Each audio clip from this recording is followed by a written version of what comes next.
race theory or project 1619, and there's no individual person doing that in the Newberg School District. So that element of the campaign is mute for Newberg.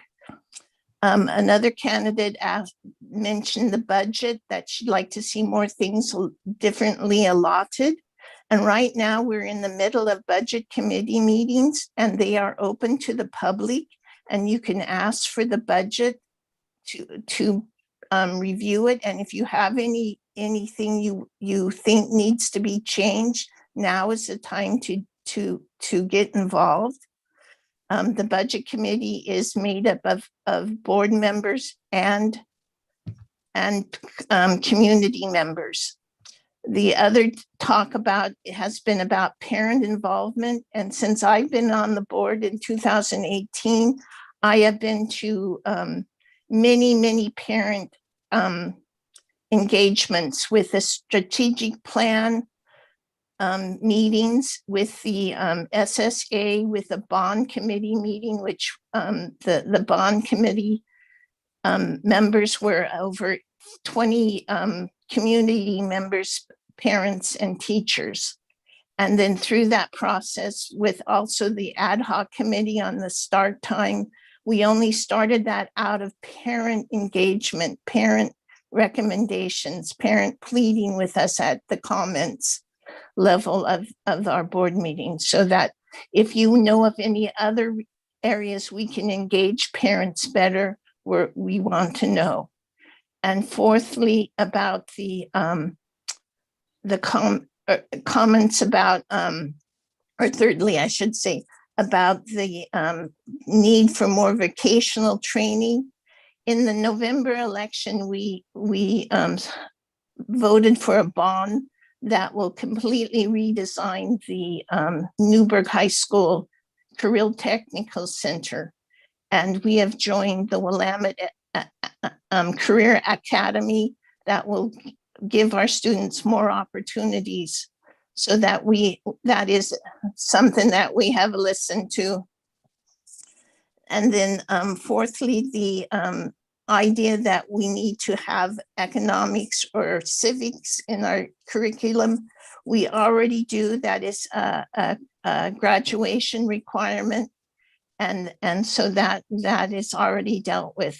And so I want to encourage all those who are running for school board, that school board members take care of the budget, the policies, and hiring the superintendent and supervising the superintendent. We don't take care of the operation factor of the school, but being a part of the school board is an act of service. We are public servants, and I want to encourage, if you win, to come being a servant to the public, not with your own agenda. And if you don't win, to come and be active on our various committees we have open. Thank you very much. Hey, Brandy. Yeah, go ahead. Can I make a comment? Yeah, go ahead.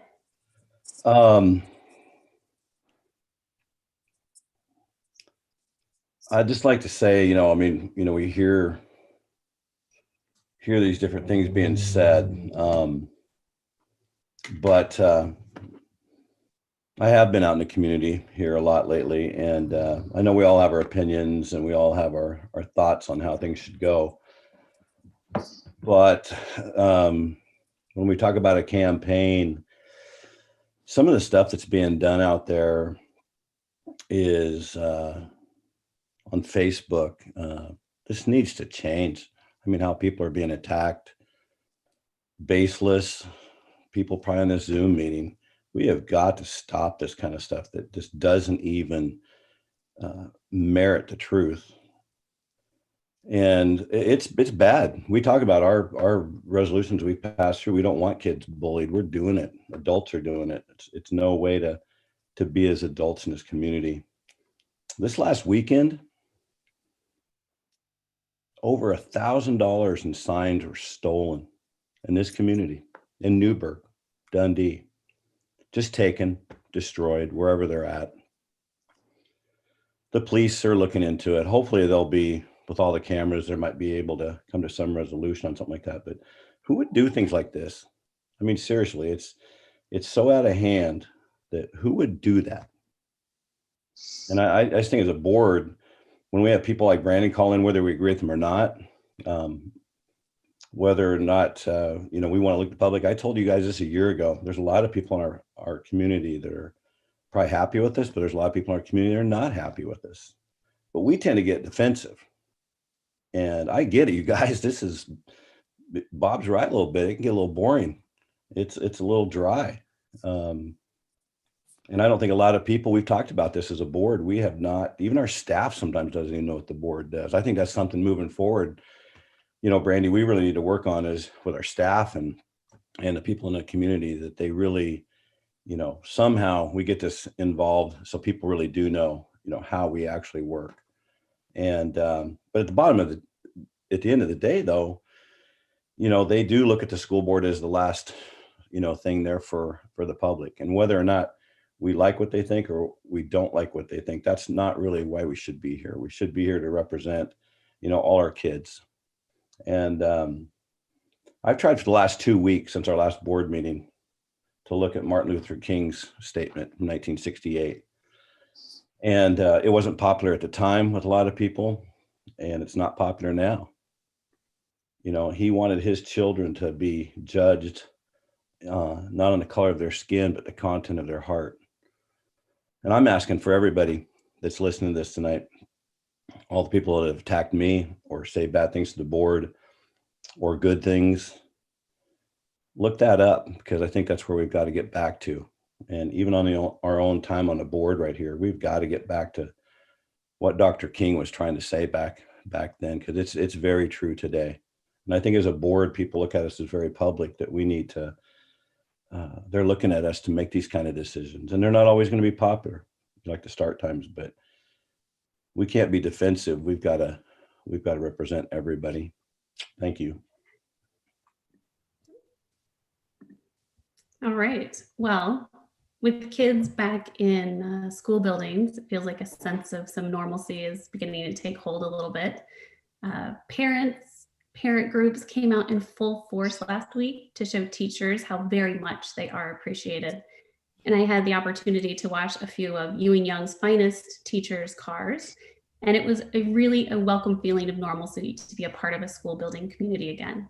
So I just want to say thank you to all of our amazing volunteers who made district-wide celebrations incredibly meaningful and special this year for our teachers. The last couple of weeks, I also participated in the CVMS monthly site council meeting. The site council is comprised of building staff, teachers, and parents. Every conversation that this small but mighty group has is how we as adults and leaders support our students. Every single conversation. How do we, in each of our roles, support our students? We all bring different professional and personal perspectives that add to the structures that we are creating to build a system in which no child will go unnoticed and that no child will be lost. Our kids are telling us what they need. Our kids want to belong, they want to be safe, and they want to feel loved. It's really what every human wants. And they're telling us what they need to survive, a safe environment that allows them to develop into their whole selves, their authentic and true selves, so that they can go out into the world and do amazing things. And as the adults in the room and as community leaders, it is our absolute responsibility to help our students feel a sense of belonging and community so that they can succeed in life. Election Day is 1 week from tonight, Tuesday, May 18th. The most patriotic responsibility of every American citizen is to vote.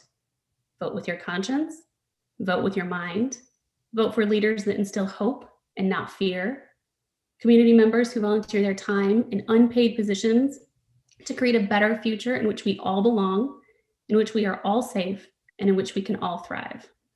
Vote by Tuesday, May 18th.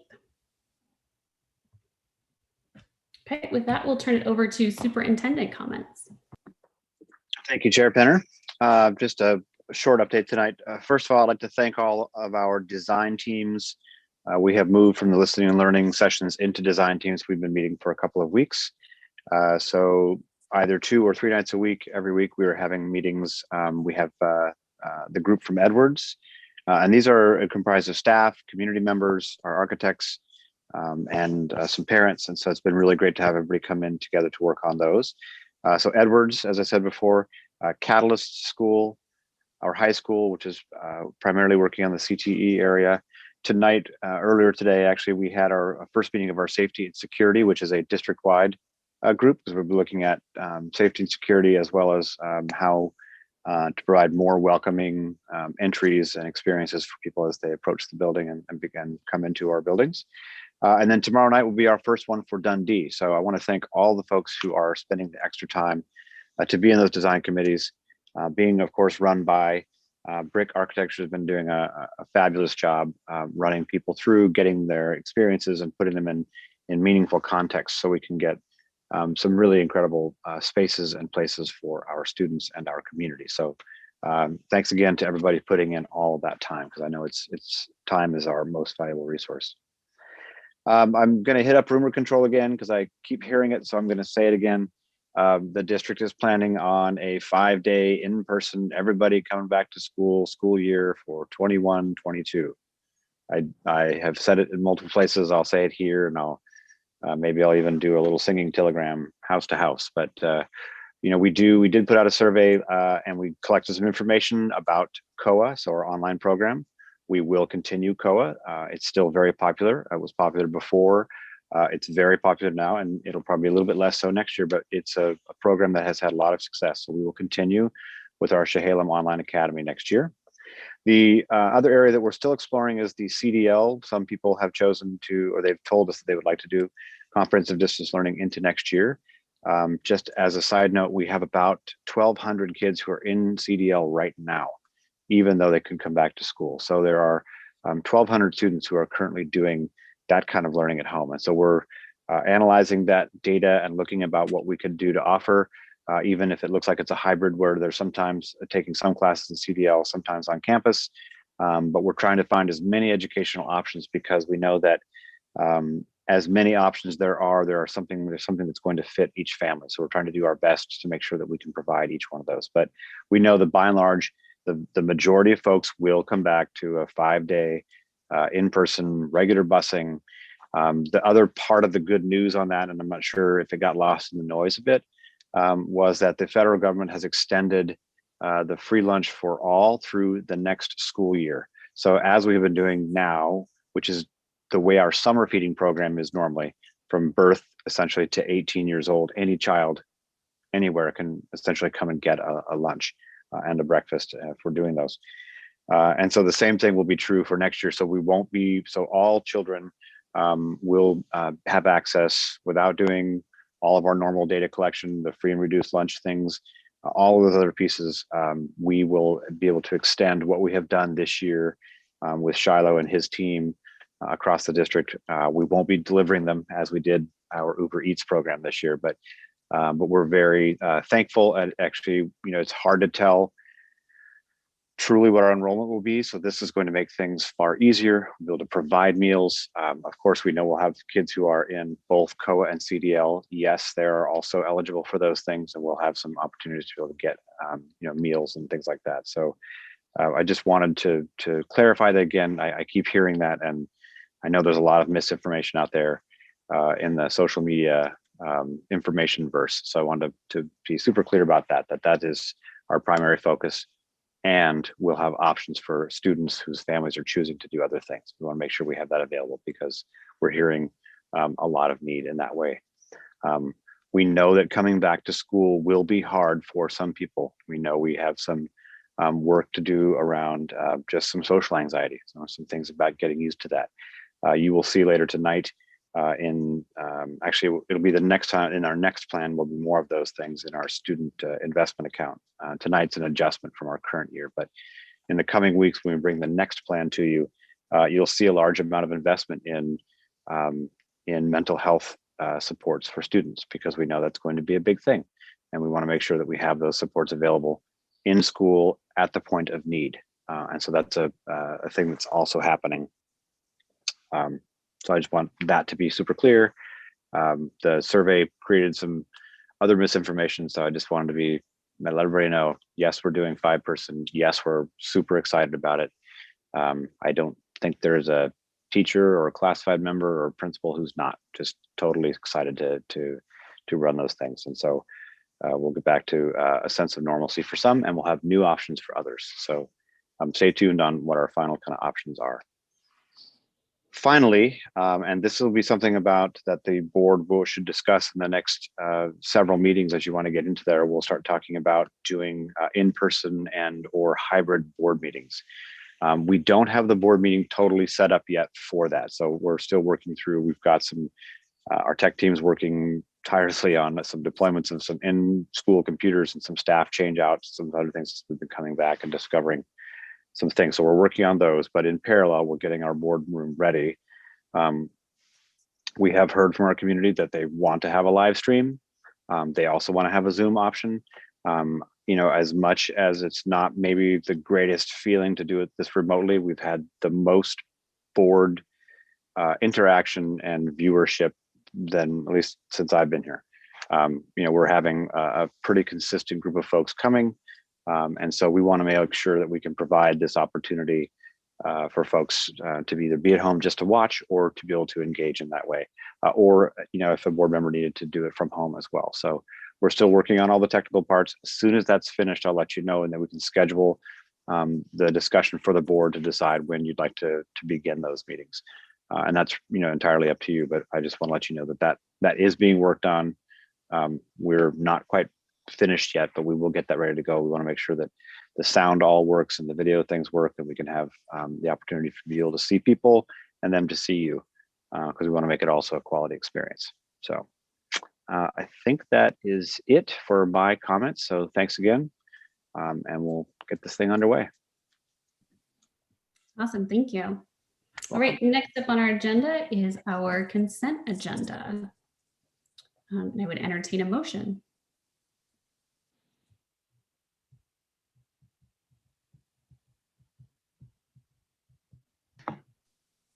I don't have it in front of me, but I'll try and do this.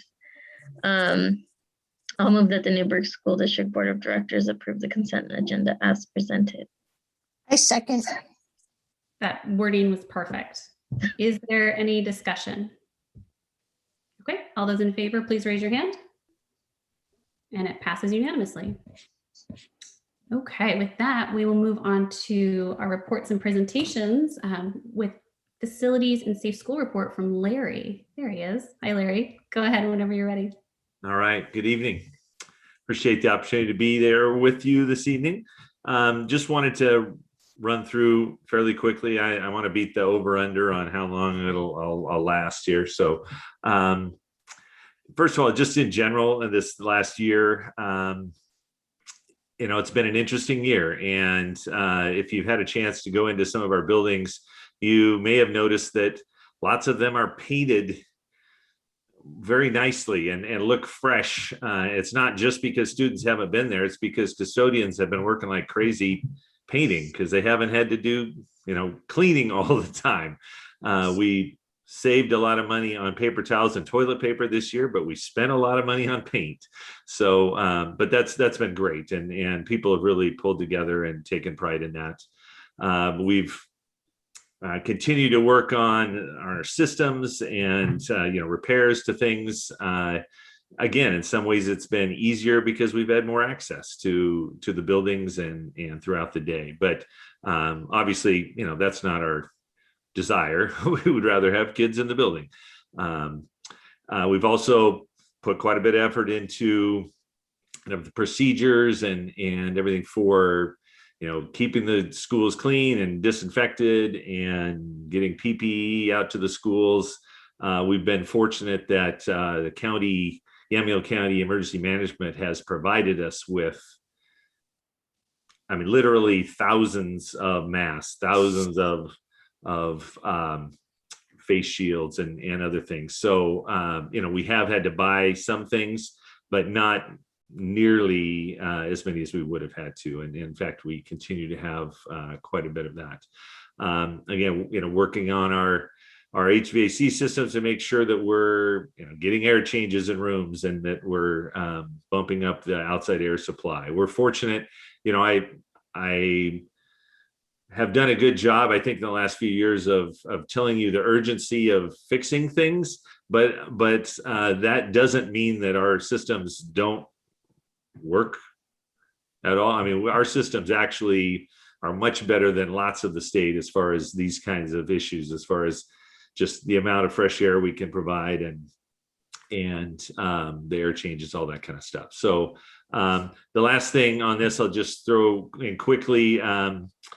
Want to have kind of a shout out to CPRD, especially Casey Crichton, who has really helped the Edwards Playground. If some of us had a chance to be involved in the first part of it that was finished last year, and the rest of it is painfully slowly moving along, but we're getting close to the end.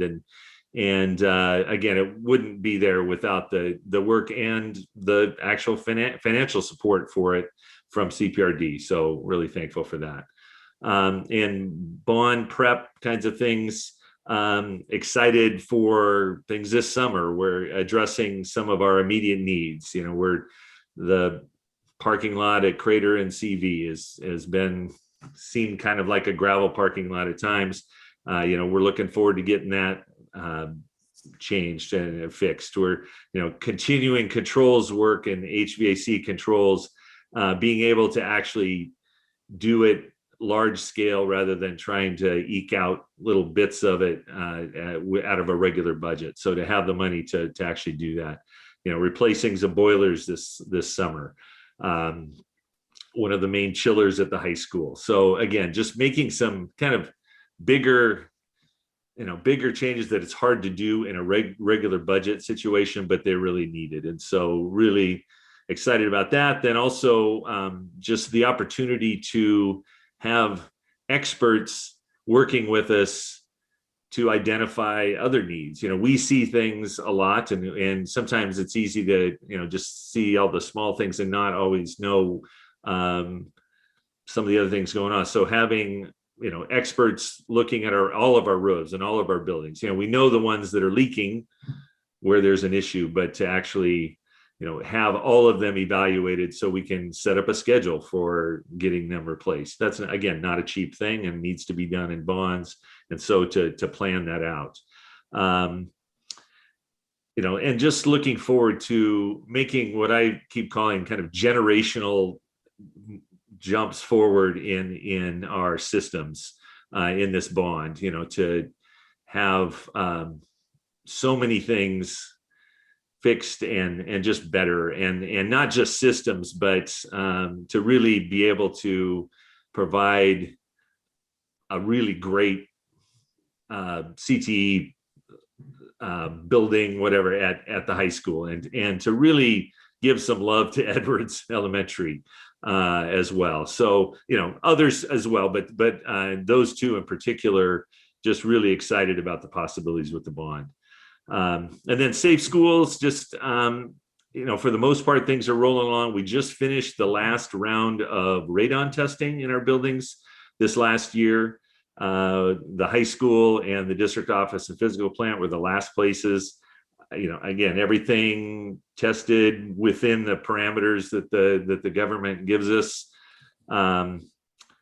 We are working to do a better job of posting the results of those kind of things, but that's good. The next round of radon testing starts in 10 years. So, we will go through again a cycle. It is about a 4 or 5 year cycle with a few schools each year.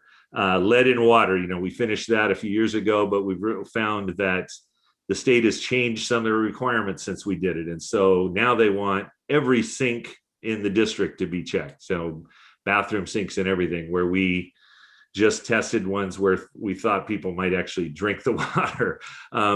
But anyway, so working with the state on getting, just identifying what all we need to test and getting that finished up as well. The next round of regular, water testing for us will start in 2024. And that's the way the state has said it, it's that year, 2024, 25 and 25, 26. We will do all of our buildings in that time. And the state has, again, reimbursement for that as we do it. And again, just working with the state on how our safe schools information is accessible on the website, so people don't have to search too much for it.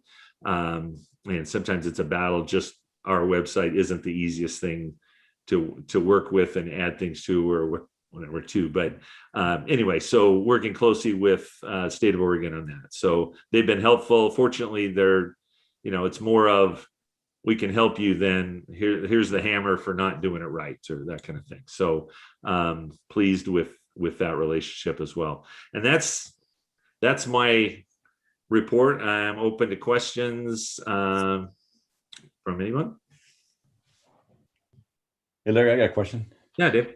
Hey, thanks for all your work anyway. I'm looking forward to seeing all that paint out there. So, hey, what did it cost to resurface the whole CV Joe and Austin or Crater parking lot? I'm not sure that I'd have to look through the documents to see. It's I think Greg was looking into that. Yeah. I looked it up last meeting and actually put it in the chat last time. We still don't have the actual bids yet. We haven't gone out for bid, but the estimate we have in the budget is $165,000 for that. It includes, Larry can tell you more details, but it includes taking up old material because of some accessibility issues. So Larry, I'll let you take it from there. Yeah, they determined that, the kid couldn't just do an overlay.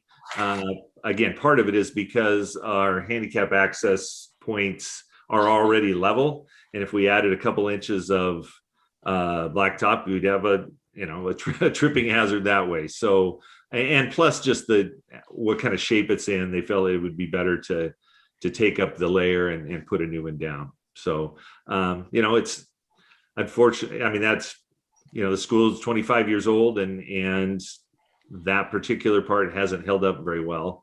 Like I said, at times when we're trying to paint the lines, it's like painting a gravel parking lot. You have to blow off as much gravel as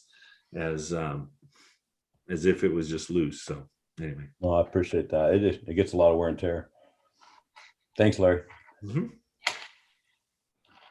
Larry, I think I might have missed it. You said something about the state having more stringent requirements to test every sink. Do we have to go back before the 24-25 cycle and test those sinks now? The ones that they might drink, even the ones they might not really drink out of? Yes. Yeah. And they're, like I said, this person from the state that's in charge of that has said, I'll work with you on identifying which ones and getting that. And they have the normal schedule. Again, they've got it set up so that the state doesn't have to pay, every school district in the state on 1 year for all their testing, and then nobody does it the next year. So they want to kind of even it out year by year so they can budget. But they have money set aside for catching up some of these areas that weren't initially, because most districts did not do every sink in the first round. So we're working with them to do that probably throughout this next year. So will the state money cover all our costs, or will we have a little bit of a hit? That supposedly it will. Definitely when we get to the main testing in 24-25, that is our time. But it's my understanding that they do have the money to pay for all of that testing. It doesn't pay for my time to run around and do it, but it pays for the lab work and all that needs to be done, and which is fine. All right, thanks. Mm-hmm. One additional thing that Larry wouldn't mention because he's not that kind of fellow, but he has been involved in every one of our design meetings, all of our bond management team meetings. So when he says running around, he really does mean running around. He's been going building to building. A lot of the prep work before you can build a package for having those bids made is getting all the information and getting out to the building. And so Larry has been very gracious working with all of our folks who have to get in, see the stuff, get on the roof, look at all those things. So I wanted to publicly thank Larry for the amount of time he has put in to help our architects and our engineers and other folks who are out there, the consultants who are trying to gather this information so we can get parking lots done, chillers done, roofs done, all the systems and everything else. So Larry, I just want to thank you. You sort of made a small comment about it, but it really is a huge amount of time, both running a department as well as helping all of these folks who are trying to gather the information to help us put together bid packages. So a lot of time of Larry's time has been involved in all those groups. I want to make sure that got mentioned tonight because it is a huge task. I appreciate your time, Larry. Thank you. The other thing I'll throw in, actually, that's just a side benefit of this whole bond process. You know, between the architects and the engineers and all of them, they've been pulling plans for all of our buildings, and you know, my frustration over the last 7 years has been, you know, we have all these paper big rolls of paper of plans. We have these big drawers that are full of them. And if you need something, you're looking through trying to madly find the right one, what you need, and have always wanted to digitize them to get them scanned, but really just didn't even know how to go about starting that process. You know, there's not even anybody in town anymore, I don't think, that does that kind of work. So out of this process, as they are taking our plans, they are scanning them, and then they are giving us PDFs of all those plans. And so out of this, we will have almost everything digitized, and we'll be able to access those, you know, almost like we're in the 21st century, which is great. Fortunately, there are people more tech savvy than me that are helping to get it set up where they go. But that's been a great thing. And again, I mean, you know, we're paying a fair amount in this whole process for all the work that's being done, but this is, you know, we're really getting that part of it for free. And it could cost us several $1,000s just to have all that scanned and provided for us that way. So again, a great side benefit. Great. Are there any other questions for Larry?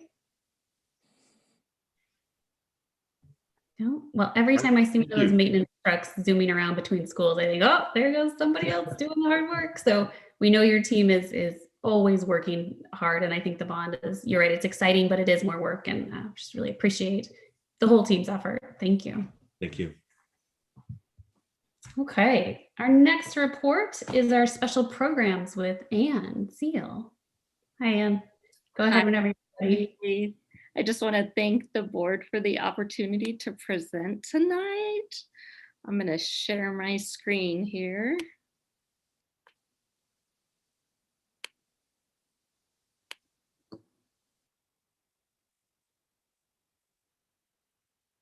There we go. So I just wanted to start out talking about just thinking what Brandy was saying earlier with our teacher appreciation or licensed staff appreciation week. It got me thinking about the special programs report and all of the amazing things that we accomplished in this last year, or a little more than a year. So I thought about all of the information I could present today, limited amounts of data for this year. So what better way to present than to talk about where we've come from? So starting with spring of 2020 and the pandemic to where we are now, and just our staff has done amazing things. So I really wanted to highlight our teachers, our specialists, our one nurse in the district, just our evaluation teams and all the work they've put forth this year. So the first slide, there's lots of visuals today because I figured people really have not been in the schools very much and haven't had the opportunity to see all the things and all of the changes. So on the left picture is definitely, you know, February of 2020. And I remember when we had full classrooms and all of our students were in their classrooms together. Classes weren't split in half, or some at home, some in school. And then the right slide is kind of where we're at now after the shutdown and lots of hard work to get back to having students in school. And it's really, really exciting to see them in school, and just students' excitement has grown just for education itself.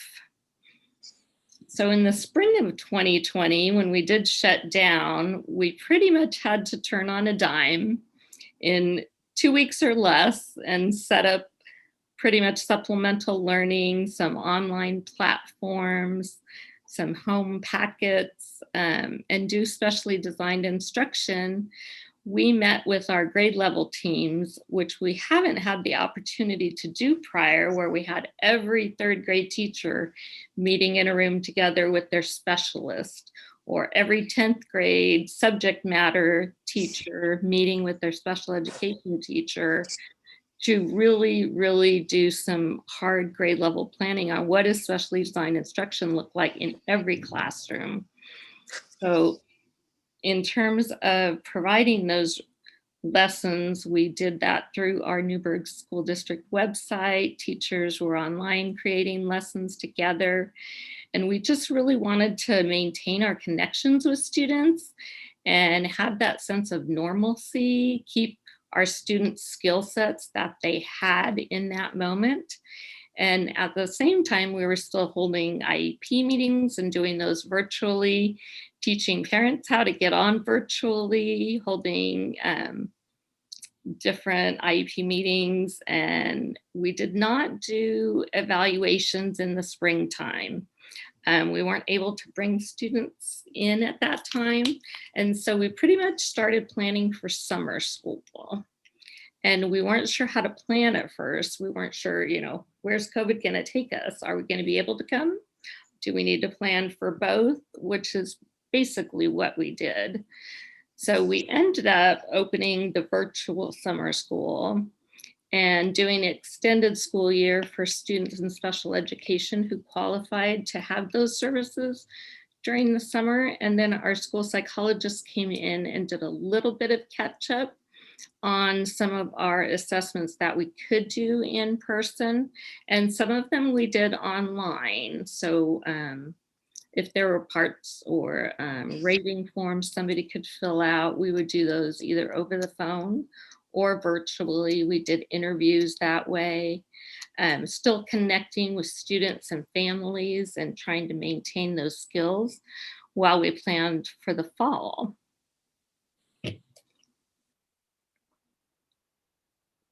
So during the summer, new guidance came out and we opened with comprehensive distance learning.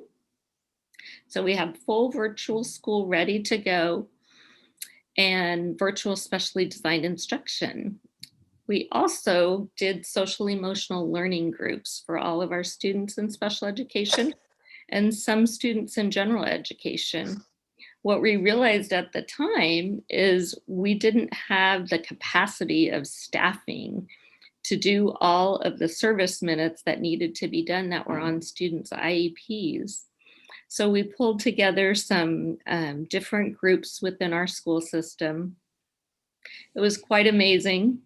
We had counselors doing social emotional groups. We had school psychologists doing social emotional groups. We had our special education teachers teaching social emotional groups. We had our interns from George Fox teaching social emotional groups, and just being able to wrap everyone around it. We were able to fill in those gaps, and it took a lot of creative scheduling. So I want to highlight those people.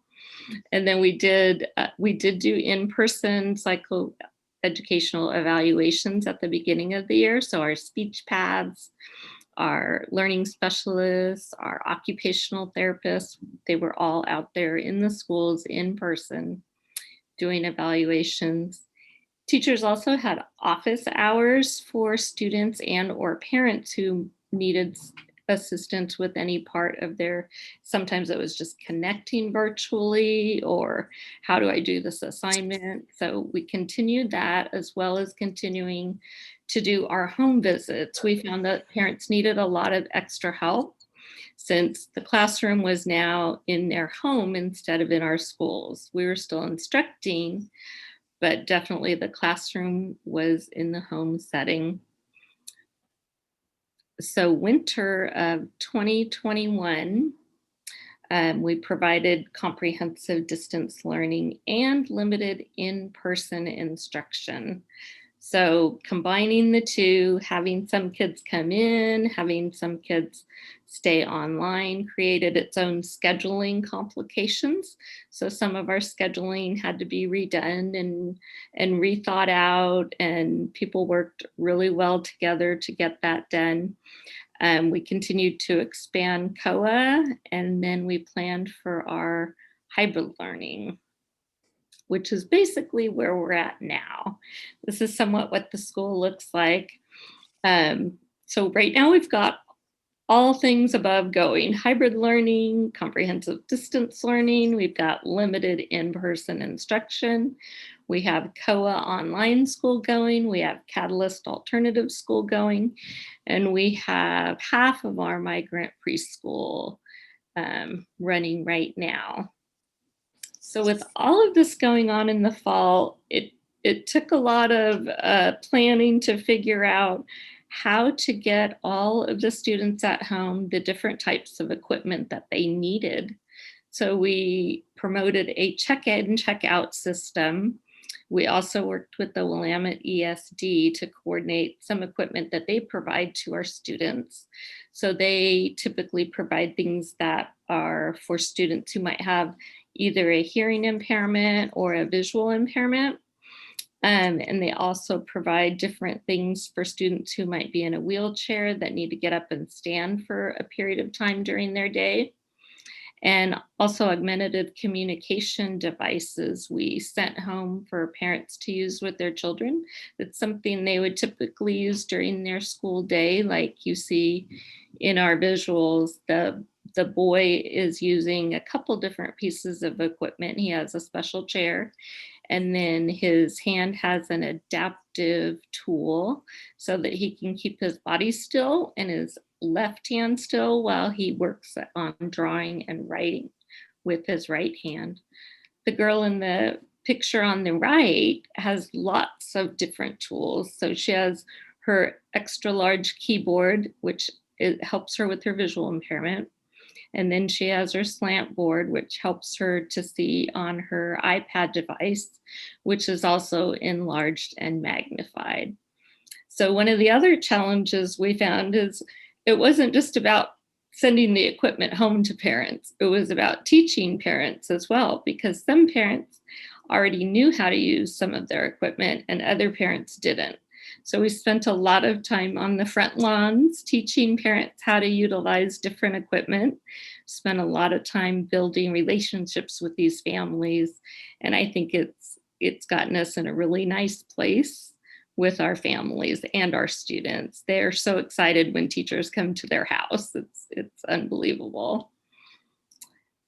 So all in all, this little guy here is doing occupational therapy virtually. So he's using some Play-Doh with his occupational therapist, and it's basically strengthening his hands so he can get that strength up to be able to do different educational tasks, whether it's writing with a pencil, using his scissors.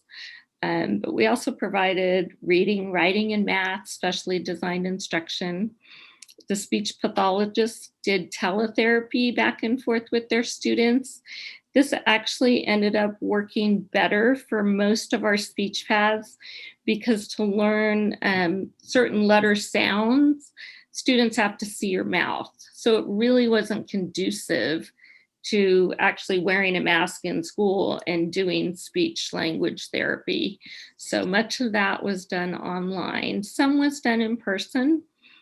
And then our physical therapy was done online, as well as the social emotional groups and our nursing. Annie spent hours with families and parents because they're not used to actually everything we do at school during the day looks sometimes different than what a parent might do at home.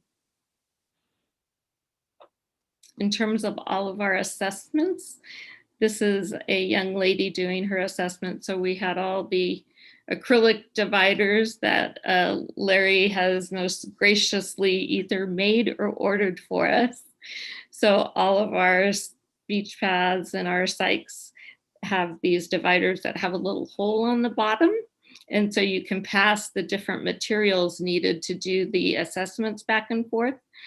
And so we just got creative with that. The occupational therapist and the physical therapist had to do theirs a little bit differently. So some evaluations are outside, they're in the front yard, they're in the school for a short drop-in amount of time. And then, of course, we had to make some changes to our school models. Most of those changes in the end were at the secondary level. And it was mainly so that students could have access to either their elective courses or PE, maybe their social emotional learning groups.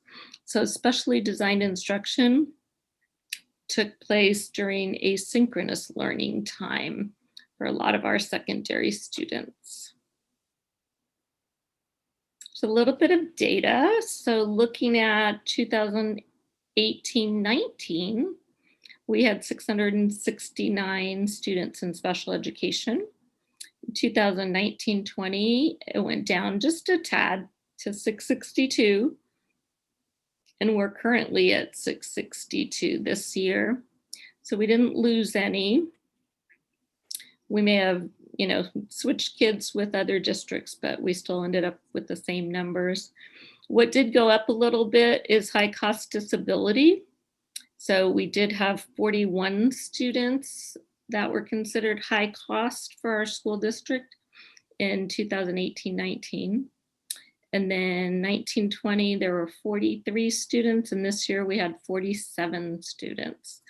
What that means is it's a calculation that we report to the state. So a student that might be in an outside placement, perhaps, like we have a student in the school for the deaf. That particular placement charges a little bit more money probably than we do because they have different services and we would need to provide an interpreter.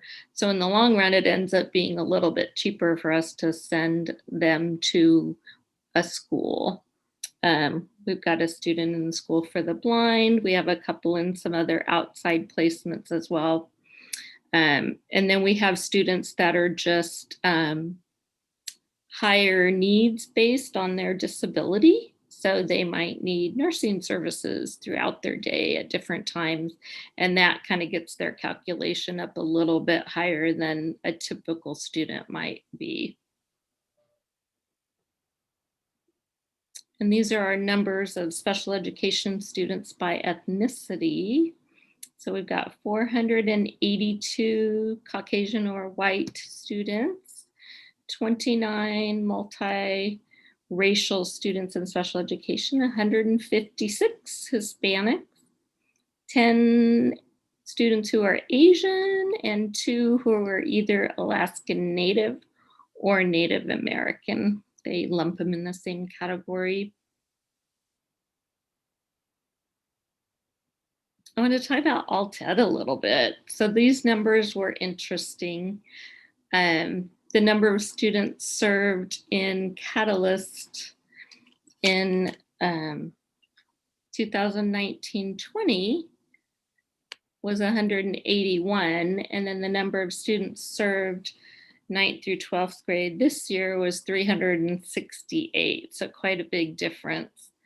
Currently, we're at 125 in Catalyst, and that's because a lot of them returned to in-person learning. So those numbers are just from last week. And then on COA in 2019-20, we had 77 students. And this year, we had a total of 507. That was the December count. And then current, there's 450 when I talked to Tim the other day. So total enrollment for COA and Catalyst this year was 550 students, 83 of them being students in special education. So that's a nice rise. Oops, sorry. went one too far.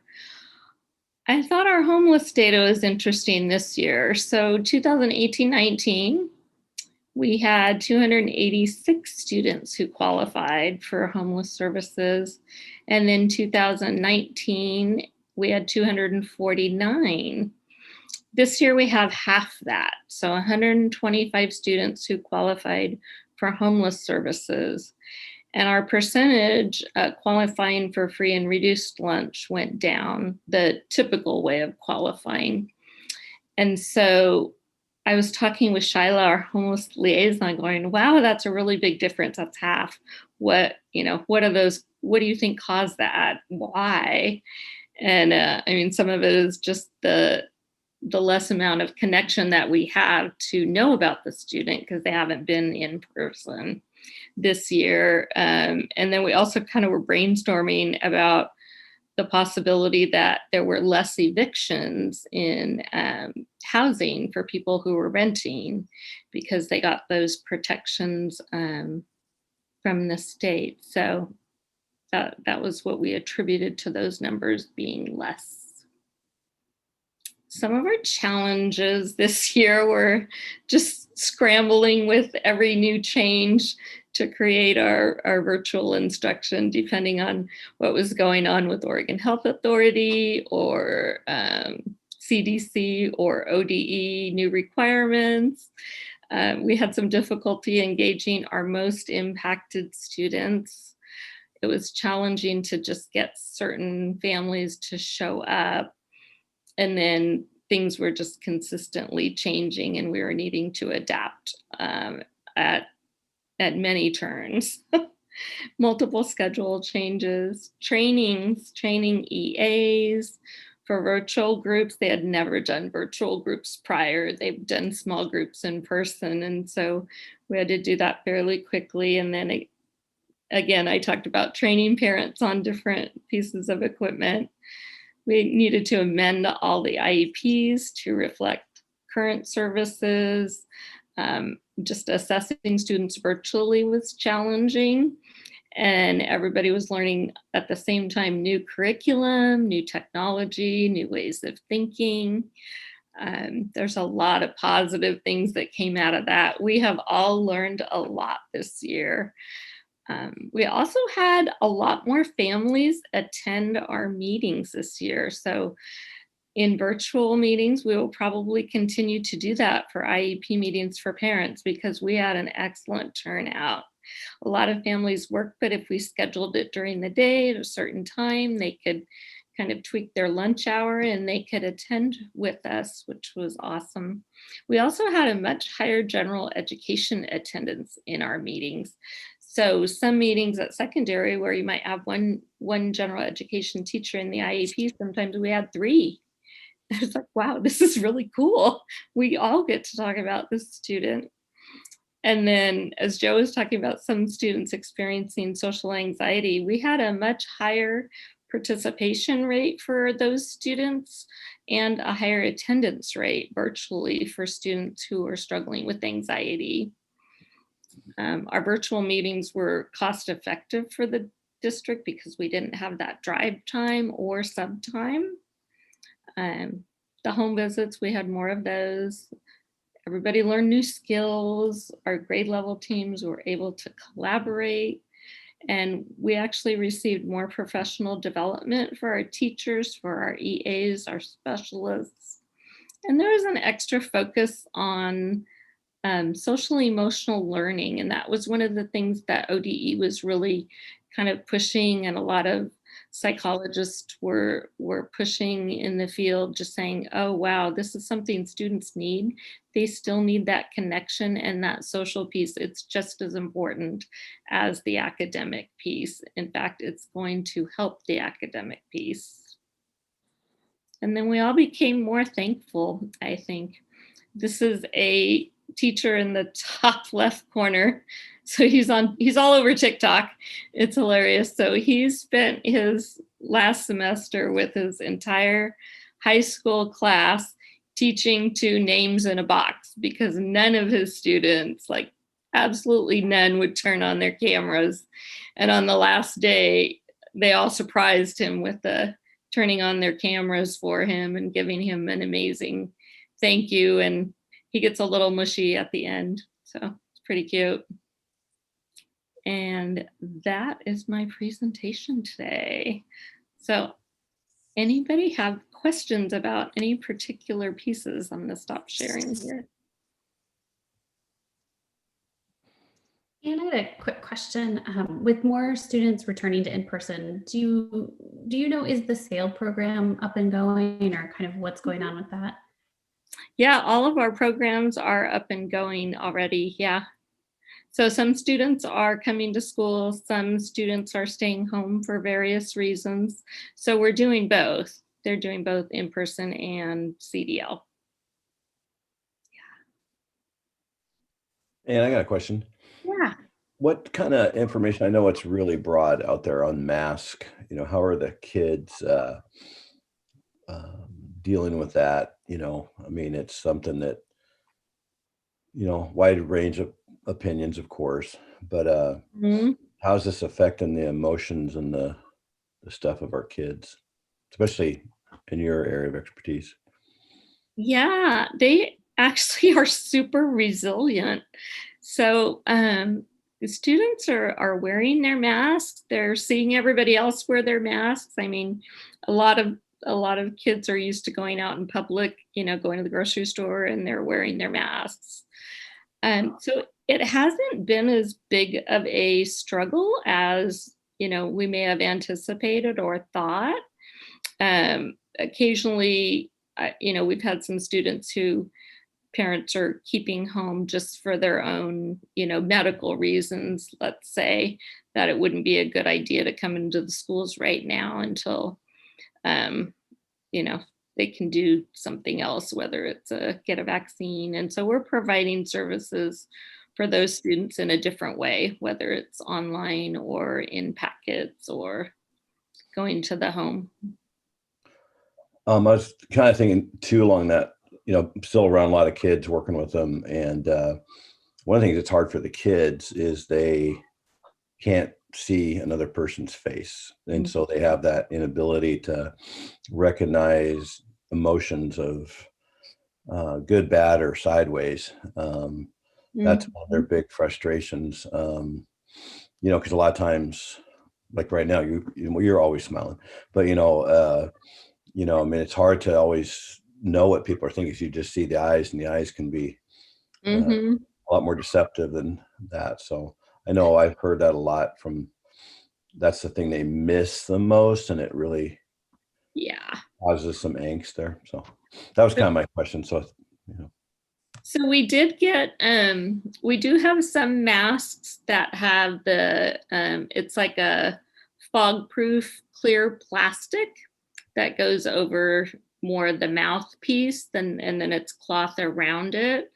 So we did purchase those masks for, like, I have a student who is hearing impaired and needs to actually see the person's mouth, because they also use, lip reading while they're communicating.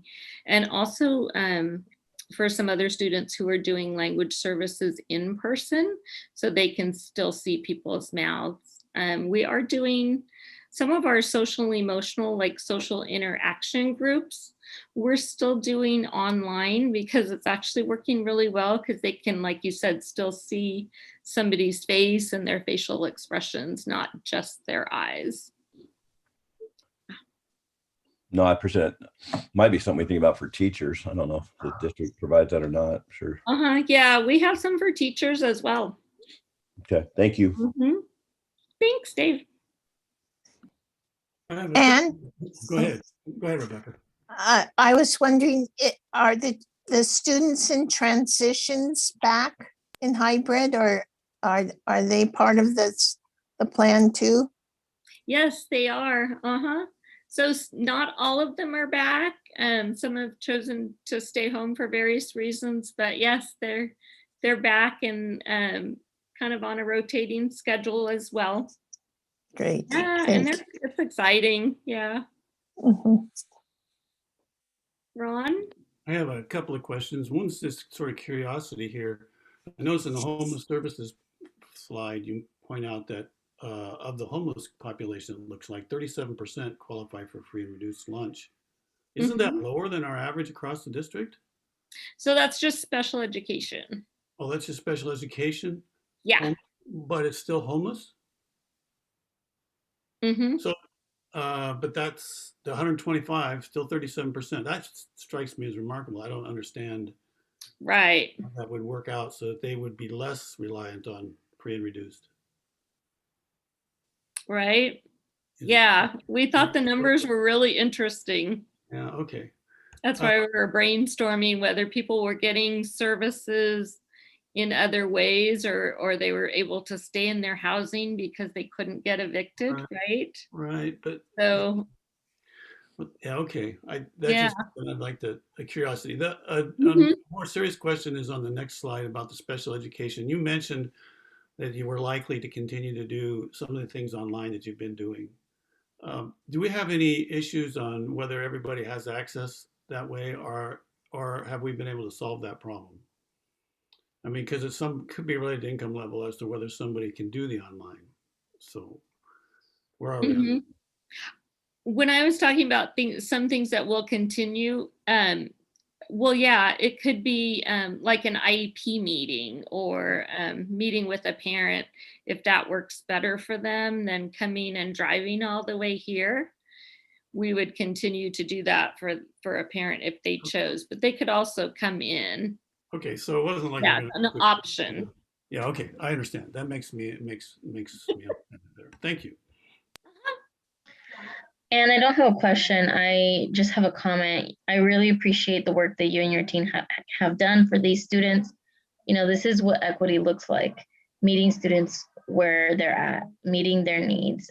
So having you all go to the lawns and teach parents, that's what equity is about. So thank you so much. You're welcome. Thanks, Inez. I'm sorry, I had one more question. Is it okay, Brandy, if I ask one more question? Um, early in your presentation, you noted how this was the first time that for these students that we'd had cross-district teams at each grade level meeting, and that it was so great. Are we going to be able to continue to do that? That's probably a question above my pay grade. What's difficult is it's hard to get like all fourth grade students from every elementary school together, but I think it's something that, you know, maybe could be done less often than we did it online, right? Because it takes that much time and staffing and whatnot. But it was really cool. That's what I'll say. You Joe? meant to say fourth grade teachers, did you? You said fourth grade students. Oh, teachers, yes. Okay, Sorry. it would be a big job getting all the fourth grade students. I'm just hoping that we can hang on to the good things that we discovered in COVID. And if you make it sound like this was a really good thing, and I imagine it would be. So I'm hoping we can find ways. And I'm talking to you, but there are people above your grade level who are hearing what one board member said about that. So. What was the question? I'm just kidding. I think so. You're absolutely right, and that's something that we had talked about even at the very beginning, as looking at each one of these systems that we built. And sometimes people got frustrated because it took us a little longer, but we were trying to make decisions that would allow us to build systems that would work, and also things that we might be able to carry into next year. The feedback we got from teachers on cross school, multi-grade level PLCs was overwhelmingly positive. People like, they don't get to see their colleagues. They're in their building, they're doing their thing. And so these opportunities, Anne mentioned it before too about IEP meetings. People have jobs. They have a hard time getting off of their work to come over to do a meeting, but if they can do it from their seat, there are a lot of these opportunities. And I think that sometimes that gets lost in the noise with all the demands to return to everything that was before, but not everything that was before was working great for everyone either. So looking at the lessons that we have gotten during this pandemic, it would be foolish of us to lose everything that we just went through, because there are certain things that have provided more access to more people. And that's why I think, Anne and her team of people, what an incredible lift to be teaching parents to use very specialized devices that we give all kinds of training to staff and use it daily. It was truly Herculean. And there were many times that people just said, I just can't do this. I can't do this. I can't do this. It's too hard. I can't do this. And yet they did it, and we figured out ways to make it work. So Ron, to your exact point, yes, there are things that we're going to carry over. I think there are systems we put into place that our staff really responded positively to. And of course, there are other things that we're ready to get to be done with. But I think there are a lot of things that we did very well for our staff. And I know that, the additional professional development time was just like solid gold, because we had a lot more folks on board with several other things. But yeah, we have opportunity to do some of those things that we've talked about, how we'll put those together. I know there's a lot of interest among staff to keep the best parts, the parts that work really well for them. And I don't think everything has to look exactly like it used to. I think we actually have, that would be a loss. It'd be a new loss, because we have some opportunities to do things differently that work better for more folks. All right, any last questions for Anne? Thanks, Well, everyone. Yeah, thank you, Anne. It sounds like this experience is really going to be shaping our special programs for years to come, and in a positive way. So thank you. Thank you for your team. Okay, next we've got a quick discussion around the OSBA summer conference. They're doing it differently this year. It's not going to be in person, and it's going to be spaced out over 4 days on 2 separate weekends in July. So it's a lot different than it used to be. So July 9th and 10th, let me pull it up here really quick. July 9th is going to focus specifically on school board essentials. July 10th, which is a Saturday, will be specifically about empowering youth voices. Then a couple of weeks later, on Friday, July 23rd, there'll be a board leadership and administratives professionals workshop, followed by Saturday, July 24th, raising the equity question, an all-day workshop. So hopefully you all got a chance to check out the link that Jen put in the packet. Are there questions or thoughts?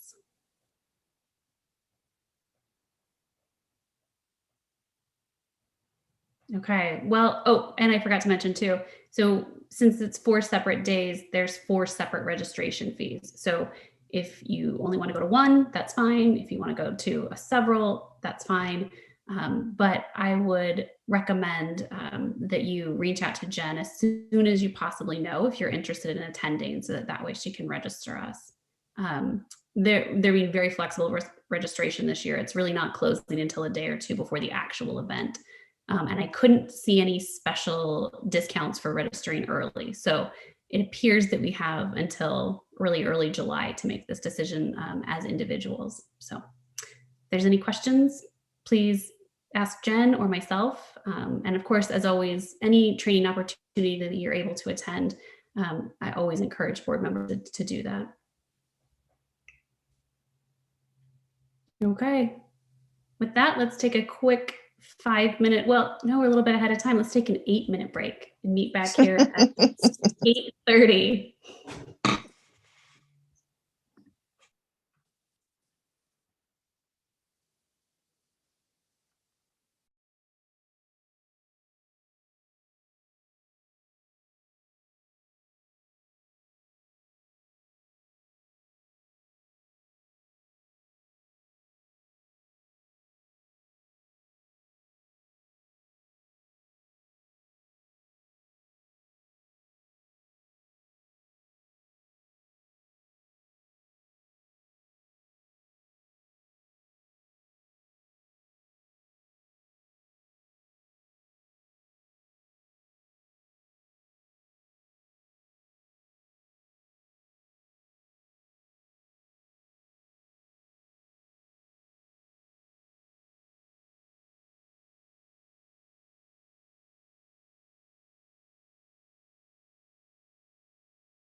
Ron, is that decaf?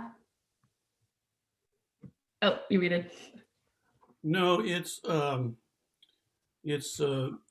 don't know what to call it. Enhanced water. It doesn't have any sugar in it, but it tastes sweet. This is peach. This is my Oh, drink. nice. What I drink all the time now. And I've got my Okay. Newberg High School cup. That actually is not mine, Ah, my boys, but they never see that I'm using it. So, great. You got to drink with the other hand. well, yeah, but I'm not left-handed. I spilled it on my computer. It's not worth it. So I don't want to. Okay. We got about 1 more minute left.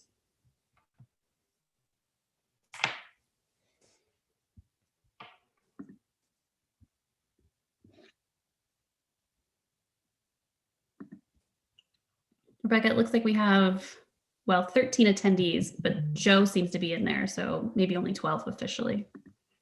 Okay, have people come and gone? Maybe a few people may have left, but it seems pretty steady. The highest I saw was 19. 19, okay. Okay, good. Thank you for letting me know. I appreciate that. And Joe is on as an attendee because he's listening to the interpretation channel just for occasionally. Oh, cool. Perfect. Okay, Bob, Dave, can you hear us? You ready to come back? You good? Okay. Let's give him a minute here.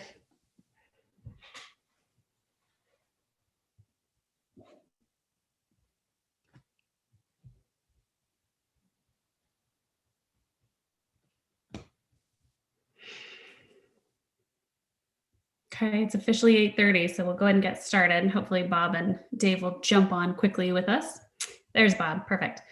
Dave, great. So next up on our agenda, old business, approving our superintendent evaluation timeline. This is something that was tabled from the last meeting. Nothing has changed. So it's the same information in the last packet. Are there questions or thoughts on that?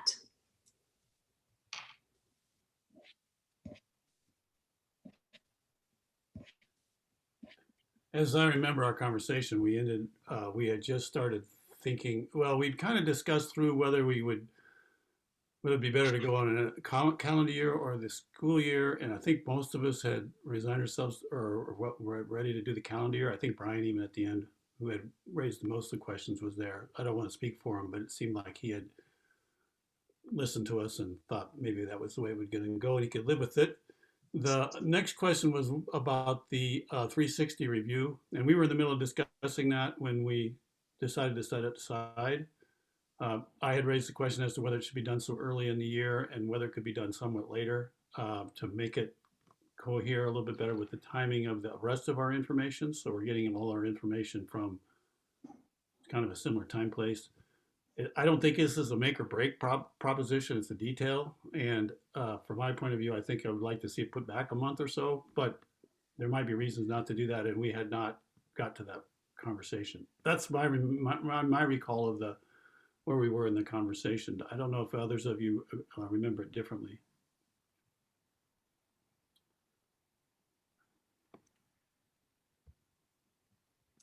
Having not been there, I would be concerned about changing it to a different calendar or a school year because of the fact that it would give the review, it would completely change it, and it would be given, I think, in October, which is not per our superintendent contract and also not ideal. So I think personally that this is going to be the best. And if the personnel committee decides to do it a little bit earlier, that's something that can certainly bring to the board and we can discuss at that point. I think you've summarized the conversation about what time frame to use, and I think we've agreed to do the calendar year time frame. But the question is about the 360 review, whether it should be done that early in the year or not. There were reasons. I think the main reason Greg pointed out for doing it that early was to try to keep the personnel committee from having to deal with the 360 review at the same time as everything else. But I thought our conversation was leading to the idea that there was a month there that they could go back so that they would be closer to the time frame. But again, I don't think it's a make or break. I'm just trying to just, that was why I raised that question. So I don't know where the rest of the board is on that. We did not get to that conversation. Ron, would you suggest, so when you say bump it up a month, does that mean, instead of September, the personnel committee would conduct interviews, say, in October? Is that what you mean? Yeah, that's what I mean. I mean, basically start the process in October. You don't want them doing it in December, obviously, for a lot of reasons. But it seemed like, from what I was hearing, that they could finish it before Thanksgiving if they started October 1st. Greg, was there something I'm missing in that? Because you were the one that was explaining that. No, I was just using the recommended outline from OSBA, as well as just thinking through personnel committee. So we could change everything so that September, they determine the questions to ask. October, they do the interview. November, they compile the interview results. The only thing that I would give information to the board is my belief is the biggest toll on the personnel committee is going to be that compiling of all the interview results from those things to make those available to the rest of the board. And that would be coming at the same time that they are, if we do bump it back, where they're also getting all of the evaluation tools out to the board members and then receiving those back and making sure that they have those. So if the personnel committee wants to do that, that's an easy fix to change August, September, October to September, October, November. Remember also that the 360 interviews are going to be based upon part of this year. We're talking about a calendar year. So really much of the year, and it would be different. I know that the board had discussed earlier about having one of these done for me, but before I'd been around a while, and it'd be harder for staff to do that. So it wouldn't be a new face that they're going to be doing 360 interviews on. It would be something that folks, have been here, who have been here, know me. And they'd also you'd be conducting an interview on essentially the calendar year, so that January to January timeline. So they really have from January through September. I do worry a little bit about how much time it does take to not just do the interviews, but then compile the information, because it is a lot of info to put together. Exactly to what Greg said. So either way is fine, but I do think you consider your fellow board members about the workload on that, because it's going to be some work to do. And I think that there has been plenty of time for people to form an opinion or to talk about the calendar year as a whole from January forward. So it's several months of time that people would be able to, I think, probably answer your questions quite well. And a lot of it would be talking about, the actions up until then. So we're not planning to do the 360 every year. I think it's every other year. No, yeah. And so you've pointed out a problem that I hadn't thought of before. If we're doing these every other year, say, or every third year, well, I guess we're still only getting the data from the year that you're being evaluated for. It kind of has to be that way, doesn't it? Otherwise, we don't have data. Okay, yeah. Just so I just thinking that through out loud. Sorry. Yeah, that just means you have to keep me around longer, so then you can evaluate me again. So that's how this whole cycle works. I didn't realize your contract guaranteed you at least one more evaluation. That's written in the contract. So. Yeah. Okay. So I've said my piece. I think other people on the board should weigh in and as to whether it'd be better to start in September, October. I feel that September is sufficient. I don't see the need for pushing it back. I do appreciate the time frame of giving, having been on the personnel committee and knowing what constraints you have as a board member to take care of all that details. I would like as much time as possible, so that we're not dealing with too many things at once. I would move to, or I would suggest to keep it as it is. Any other thoughts on that? Brandon, it's Dave. I agree with Rebecca. I think it's, after looking at it, I agree totally with Rebecca. So. Yeah, and this will be the first time we're doing it, right? And so we do it this year and it's too much or it's not a right timing, we can always, redo it and evolve it differently next time too, right? We don't have to stick with this forever. Especially if there's a year gap between there, that gives us a little bit of time to make that happen if we do it early. So I think Rebecca said it well. I think the other thing too is being that we're knowing what the schedule will look like when we do select what committees or give our preference with which committee we want to be a part of. Given our time availability will be important to know how much time this is actually going to take, because while I'm on the personnel committee this year, I don't know how much time commitment I'll have available in the future. I'm elective, of course. We're all behind the veil of ignorance here in that we don't know if we're going to be one of the personnel committee members. And so we ought not to vote counting on not being on the committee. So that would probably be not civil or something. I think what you're saying, Ron, is we should all be open to that service. We should vote as if we might end up being on the committee, for sure, because you don't know. 3/7 of a chance, roughly. If there's no more questions or thoughts, I'd entertain a motion. I move that the Newberg School District Board of Directors approve the criteria, outlined in the OSBA process and the timeline as presented. I second. Okay, with a motion and a second, is there discussion? Okay, all those in favor, please raise your hand. And it passes unanimously. All right, next up we have Greg to tell us a little bit about a bit of a calendar snafu that we're correcting. Yes, so I want to look board members in the eye and say that I apologize. I do not like making mistakes that make impacts on folks, and I made a mistake with this calendar. Left out March 31st on the calendar that we approved at the last meeting. So that causes a multitude of problems for us to solve. And one of those problems is that we have a certain amount of student days each year. And so if we put that day back in, then we end up with the last day of school being a half day on Monday, which does not seem reasonable or helpful in any way. So we actually are not ready to present this as we did tonight.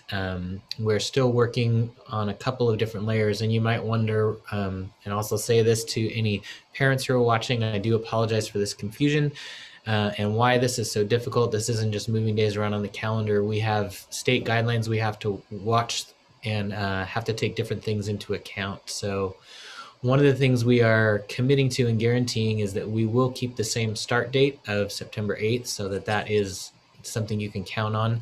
It is likely that the last day of school will continue to be June 21st. We are looking at an option that would make that date earlier, but we have just, since the packet has been created, found some issues with that we need to work through. So we're going to have to bring that back to you for approval at the next board meeting. So apologize double for the mistake to begin with and that we're not ready tonight. And to parents, you can be sure of the start date of school, and it's highly likely that the end day of school will be June 21st, but we will get that nailed down and approved at the next board meeting.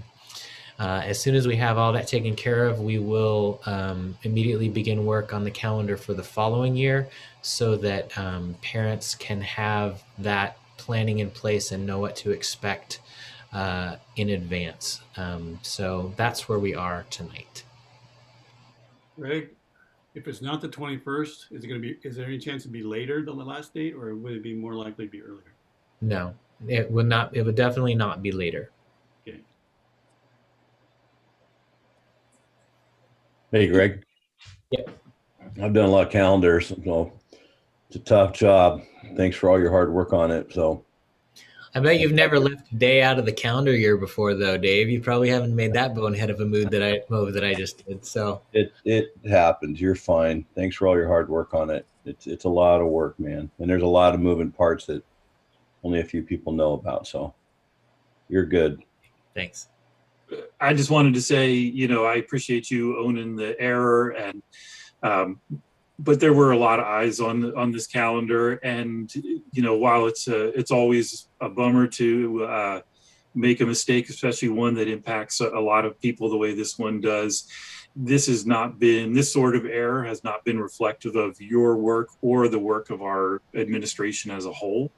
In fact, it's been one of the things which I've been most impressed and sort of amazed by this year, is that with all of the short notice and dramatic changes, that there have been very few of these sort of big district-wide errors coming up. So I appreciate all the work that's gone into this rather than focusing on the error. Thanks. March is far too long and drags on anyway, so I think it was probably purposeful, maybe wishful thinking. All right, any other questions for Greg? Okay, thank you. We will look forward to seeing the next calendar version. Okay, last on our agenda is new business, which is approving the current SIA proposal with Derek. Thanks, Brandy.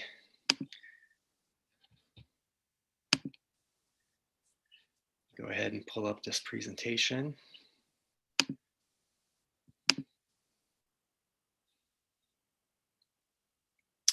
Okay, can everybody see the slides I've got up right now? Okay, thanks very much for your time tonight. I'm Derek Brown. I'm the Director of Teaching and Learning, and I have just a few slides actually to go through with you to explain an under expenditure with our current year student investment account plan and our proposal for how to make an adjustment to it so that we can expend the funds.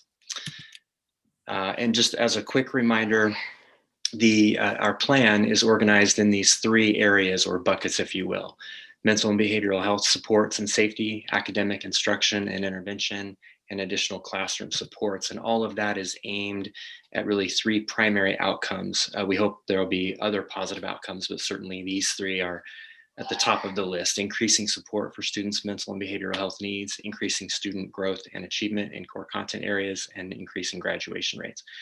As a reminder, this is our first year. I know we've been talking about SIA for what feels like probably many years now, because we have been going through planning processes. And this is a very unique first year for anything, certainly SIA. As a reminder, the positions that are funded in this year's plan are listed on this slide in front of you right now. We had 4 licensed therapists. That was through a partnership with Lutheran Community Services. A drug and alcohol counselor, that was going to be a position that we hired, but the hiring process was going to be in partnership with Yamhill County. 2.5 counselors, a math TOSA, 1.5 ELD teachers. We have an at-risk student support, half of an FTE. We have a 0.6 FTE of a speech language pathologist working at one of our elementary schools, and then the bilingual help desk technician. That's what you all have approved in our current year plan. Several of those positions were hired later in the year. In some cases, even just very recently were hired. And in one case, the drug and alcohol counselor was not hired at all this year. And that was just the result of going through several hiring processes with Yamhill County and not finding a candidate that everybody felt good enough about hiring. So as a result of that, we have a fairly significant amount of under expenditure, something in the neighborhood of about $750,000. And so I spoke with ODE about how to manage this. We're not alone. Lots of school districts are dealing with this issue because so many of the SIA plans are staff and position heavy. And so all of our neighbors, we're competing with them to hire lots of these kinds of positions. And I talked to them about what the process would look like for us to basically amend our plan so that we could make sure that we expend the funds that are available to us. As we want to close out this year well and then prepare for next year's SIA plan. So in order to do that, there are a few adjustments that I've put in front of you to consider. One is adding a special education and behavioral health coordinator position into our SIA plan. That's actually a position that you already approved being in our plan, but then when we had to reduce our plan back to the current plan, which is about 30% of what our full allocation will eventually be, that was a position that we ended up choosing not to fund. Now that we're under expended, we think that it would be a good idea to go ahead and fund it right now out of this set of money. Really, the big ticket item here in the amended plan would be adding Chromebooks. And we've purchased quite a few Chromebooks as part of our just regular kind of cycle of keeping the inventory up to date. And we can purchase about 2,500 to include licenses and chargers and other things like that with this funding. And then I pulled the drug and alcohol counselor out of this year's plan because it's so late in the year that it doesn't look likely that we're going to be successful making that higher. We do plan on keeping it in for next year and continuing to work with Yamhill County to make sure that we have that resource available for our kids into next year. So with all of that said, this quick table shows you what the amended plan proposal is. The therapists were hired. I believe we brought them on board in February. So again, very late in the year. So we don't need as much budget to cover them for the remainder of the year. The SPED and behavioral health coordinator position. And then what you see after that are positions that are already there. We have already hired and are in place right now. The math TOSA is another example of a position that was hired very late in the year for us, February, and that position's been filled. That person's been on board and working and doing really great things for us. And then you can see the Chromebooks down toward the bottom of that table and what that represents. And then also added some indirect costs back in because I had miscalculated that in our original plan. So we have put that in so that we're where we need to be with our indirect costs. In terms of next steps with this, all SIA funds have to be expended by June 30th. It's kind of a no rollover, use it or lose it kind of grant. So we don't have the ability to say, well, we've saved 10 or 15 or 20% and we can move it into next year's plan. Anything that we don't spend just goes right back into the general fund. We have seen our allocation for next year.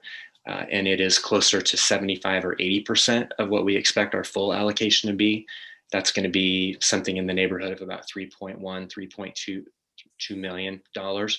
And I'm going to be coming back to you in a couple of weeks to talk about next year's plan.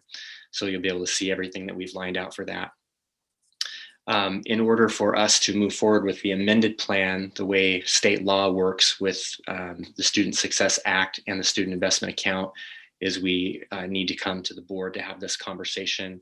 It does require your approval, and then I'm able to resubmit all of our planning information and budgetary information back to ODE so that we can expend those funds. And again, I'll come see you again in a couple of weeks to talk about next year's plan, which has more moving parts to it because it's more money. Great, thank you, Derek. Are there any questions? Could you go back to the one that showed the positions? Yeah, that one there. So the SPED behavior health coordinator that was shown here is one that would be hired with this amendment. Is that correct? Yeah, the position actually is already hired. We have the position filled. So the reason that you see that particular budget number attached to it is that that's the amount of money that we need to cover it through the end of this year. That's an example of a position that you'll see again when I see you in a couple of weeks. It'll roll over into next year's plan and it'll have a different budget number attached to it because it'll represent the whole year. So the amendment to the plan is to pay for a person we've already hired that wasn't in the original the original amended plan? I'm not quite sure. What caught my eye here is if this person's being hired now and they're being paid 51 between now and June 30th, that'd be a lot. So I was trying to figure out how that all worked. Well, yeah, so the position's been filled, I think, for a couple of months now. Again, you approved the position as part of our original SIA plan. We ended up cutting it out of funding out of this particular funding stream when we had to reduce to 30%. And then when we realized we were underexpended, we moved forward with going ahead and choosing to fill it. And we felt okay about doing that because you had approved it in the past, the position and the function of the position. So the 51,000 represents the past couple of months plus what it takes to get through the rest of the year. And that's salary and benefits. That's kind of everything rolled together. I tried to, in the budget document that I sent you with the plan, it's broken out in terms of salary and benefits as separate line items so you can see a little more detail. For purposes of this presentation, I pushed it together to make it a little easier to see. I couldn't see the specific one in what you gave me earlier. At least I didn't catch it. So that's why I'm first now seeing it. Okay, so it must be at least a couple of months. I mean, this person, yeah, with their fringes, like you're saying. Okay.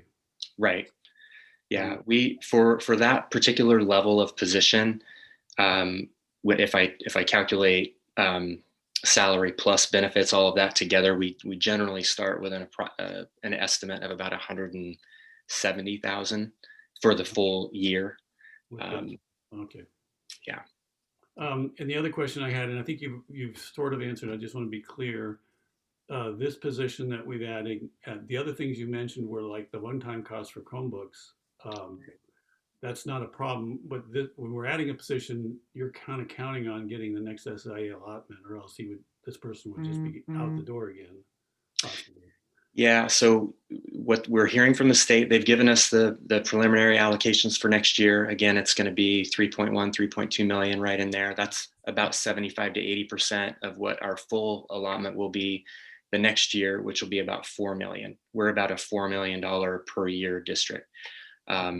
So yes, we have to monitor that closely and make sure that we have good sustainment plans in place for any positions that are in any grant, including SIA. Mm-hmm. With SIA, we feel a little bit more confident because it is built into state statute. So it's not like one-time federal grants or other, House bill sorts of grants that come down from the state that typically are good for one biennium or maybe two. This one, it does have a different kind of funding structure to it. So we feel pretty confident. I agree with you, Ron, that we have to pay close attention though from one year to the next about what our allocation will be. We've already experienced having it brought to a smaller number, and we feel good about the direction it's going now. So everybody in this system kind of knows that there's that little question mark hanging out there, kind of like in budgets in general, but this is another category that might be easier for the legislature to dispense with. Anyway, right. That's given with the program. Okay, I just want to make sure that we weren't doing something that we'd have to reverse in July. Right. Hey, Derek. Yeah. When I'm reading the graph there, so like therapist 4 FTE at 55,000. So right. Does that break down like 55,000 per therapist? No, that's the total. That's a good question, Dave. Thanks for that. So the original budgeted amount for the 4 therapists was $200,000. The reason that that's a lower number than you might expect is that we have a partnership with Lutheran Community Services, and they've agreed to basically go in 50-50 with us. So they're covering half the cost, we're covering half the cost.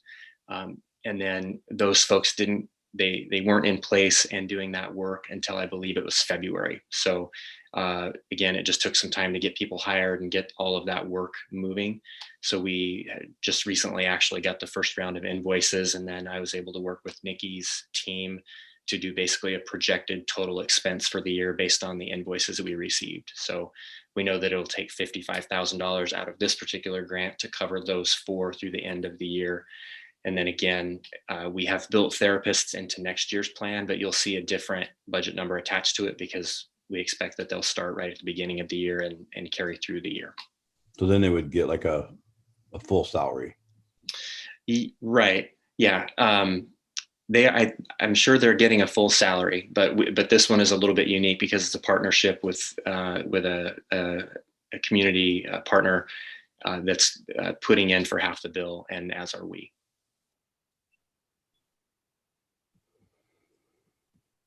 Okay. I had another question too, though. So Derek, I mean, going back earlier, I tried to take some time and read through all the people that took the surveys. Mm-hmm. And so I was kind of curious. I mean, I get where these are at and stuff, but we haven't added any it seemed like one of the things that we were seeing in there in the surveys was to lower class sizes, but we haven't addressed that at all. I mean, that was one of the goals of people calling in, students and things like that. But everything we've added here is mental health. It's indirect management. Every one of them said support. So there's not going to be a teacher out of all this that's going to reduce class sizes. Am I wrong or right? Well, I think it's a little bit more complex than that. We also have class sizes right now that are in the low 20s in our elementary schools. And I'm not saying that's an absolute statement across every single elementary classroom. But if you look at our system, you see lots of pretty low class sizes right now. And you've been seeing all the reports we've been giving you on enrollment. So yeah, we want to listen to community members, we want to listen to teachers, and we monitor class size really, really closely. So if we see places where it looks like it's getting a little high, we start engaging with administrators and teachers there, and we try to figure out how to adjust. This plan, again, is the 30% plan. This is the $1.2 million plan. In the 100% plan, we had reading specialists in every building. We had a lot more licensed staff. There was a lot more to it. We had to make some hard decisions to cut it down to 30%. There are licensed staff here, though. You see the 2.1, that's the SLP, that's ELD teachers, that's things like that. So there definitely are licensed staff members here. The 2.5 counselors, I mean, that's a pretty big help.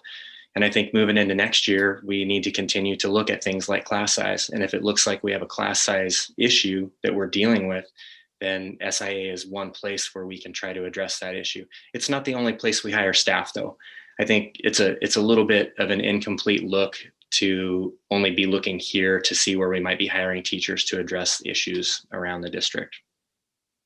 So when we have, like, for example, like next year, if we had full funding and it's a full school year, we're back in a go, then like our reading scores are hurting in the district. So that's something we could address then, where we could put a big focus on that with teachers. Yeah. Absolutely. Yeah. Next year's plan, which again, I'll come show you in a couple weeks, does have, I think we've got 5 FTE of reading specialists built into that plan, among other things, to try to address, academic needs. And again, SIA, if you remember from that first slide, we're trying to support students in terms of mental, social, emotional learning, as well as direct academic support as well. So there's a lot of different things that we're trying to do here, but again, it's one of our funding streams to try to address important needs in the district. Okay, thank you very much. Mm-hmm. Are there questions or thoughts for Derek? Okay, I would entertain a motion.